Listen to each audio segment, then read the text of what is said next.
Comme quoi, il me semblait bien que c'était le 2, mon préféré.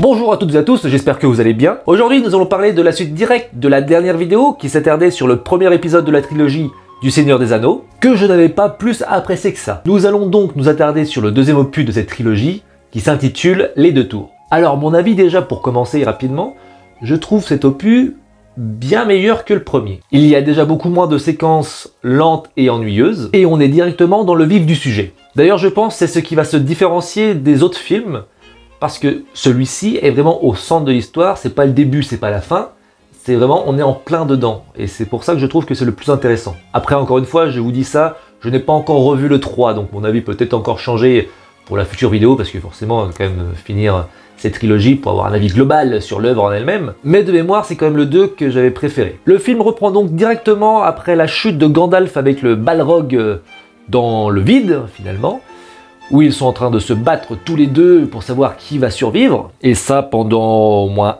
1 heure de chute libre. C'est les mines les plus profondes que j'ai jamais vues. Tout ça pour finir après sur le haut d'une montagne. Là, j'ai pas compris non plus. Le film a donc enchaîné sur la présentation de Gollum, là, qui va croiser enfin le chemin de Sam et Frodon. C'est là qu'on voit que les effets spéciaux sont bien faits, et surtout sur le jeu d'Andy Serkis, hein, c'est celui qui mime Gollum, et qui faisait la même chose pour le King Kong, avec le même réalisateur. D'ailleurs, en parlant d'effets spéciaux, ceux-ci sont toujours bien réalisés, hein, quand on voit par exemple Gollum, comme j'en parlais, ou encore les arbres qui se déplacent à la fin, avec l'eau qui s'écoule, même lors de la grande bataille.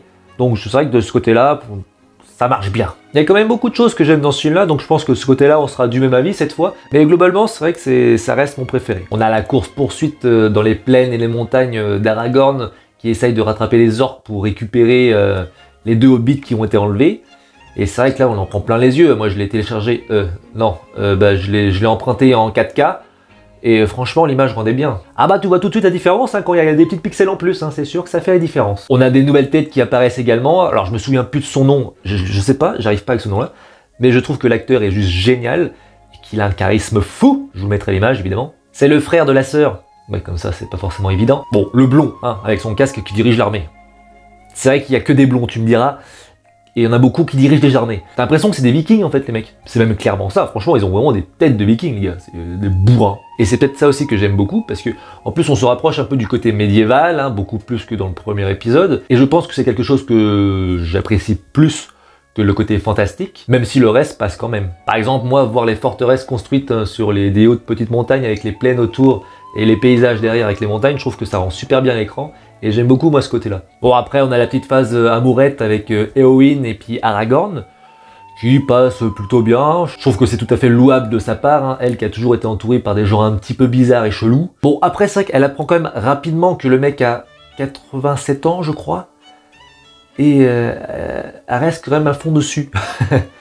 C'est un peu bizarre, hein. Tu te poses des questions. En plus, c'est dommage, il avait l'air tellement bon ce ragoût, je comprends pas. Je trouve aussi qu'il y a un peu plus d'humour que dans le premier, hein, notamment avec Maître Gimli, avec l'elfe, qui a un peu plus, entre guillemets, d'humanité que dans le premier. On a l'impression qu'il ressent quand même quelques sensations, donc c'est un peu mieux quand même. C'est vrai que le nain, pour le coup, je trouve qu'il est vraiment... dès qu'il y a une réplique, tu sais que tu vas rigoler un petit peu, quoi. Franchement, je trouve que c'est bien mené. Puis même quand ils sont à la fin, là, sur les remparts, et puis qu'il est comme ça, qu'il voit rien... C'est rigolo, c'est bien trouvé je trouve. Suite à ça d'ailleurs, il y a ce petit duel, ce petit concours entre lui et l'elfe, de savoir qui a tué le plus d'orques, ou d'Uruk-hai plutôt. Et bon, je trouve ça passe bien, mais d'un côté je trouve que ça désamorce un petit peu la dramaturgie qui arrive, parce que toute la préparation à la guerre, on voit bien que les gens ont peur, c'est bien retranscrit, et par rapport à ça, pendant la bataille, ils se permettent de faire un peu d'humour, et c'est un petit peu dommage quand ils repensent. J'irai pas jusqu'à dire que ça gâche la bataille, mais peut-être que ça aurait été un peu mieux dans d'autres circonstances. On a aussi eu le droit à une simulation de la course avec la torche olympique. J'avais oublié que ça faisait une explosion à chaque fois. Et je déclare les Jeux Olympiques ouverts.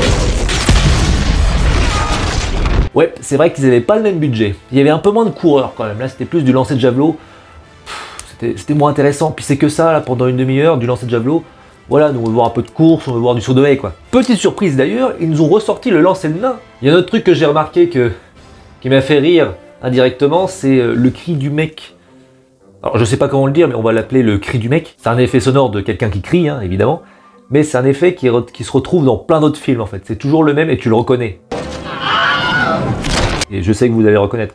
C'est même dans des jeux vidéo. Je trouve ça marrant. Autre chose, je vous remets en situation. On est au gouffre de Helm. Le gouffre de Helm, plutôt.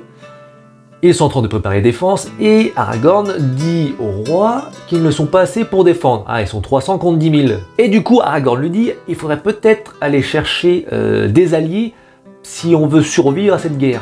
Enfin, surtout à cette bataille plutôt. Et le roi lui répond que non, de toute façon, les elfes, ils sont plus avec nous depuis très longtemps, les autres aussi, enfin bref, il n'y a personne à qui appeler au secours. Pourtant, en plein milieu de la nuit, on a les elfes qui débarquent.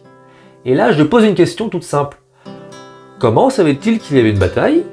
Qui les a prévenus? Et qu'est-ce qui les a poussés d'un coup à venir les aider? Enfin ça, le chef des elfes l'explique plus ou moins. Mais pour le coup, j'ai pas vraiment compris comment ils avaient été prévenus. Étant donné que le roi n'y croyait pas, logiquement, il n'a pas envoyé de messager. Donc, comment? Entre-temps, on a les deux cousins hobbits qui font leur petit bonhomme de chemin avec les arbres, hein, qui est somme toute assez sympathique. On a la participation aussi du fils, ou du frère plutôt de Boromir, qui s'appelle Faramir.